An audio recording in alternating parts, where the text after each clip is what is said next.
ولله ملك السماوات والأرض والله على كل شيء قدير.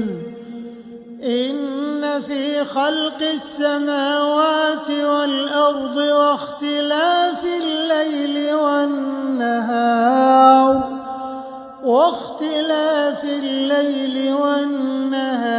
لآيات لأولي الألباب الذين يذكرون الله قياما وقعودا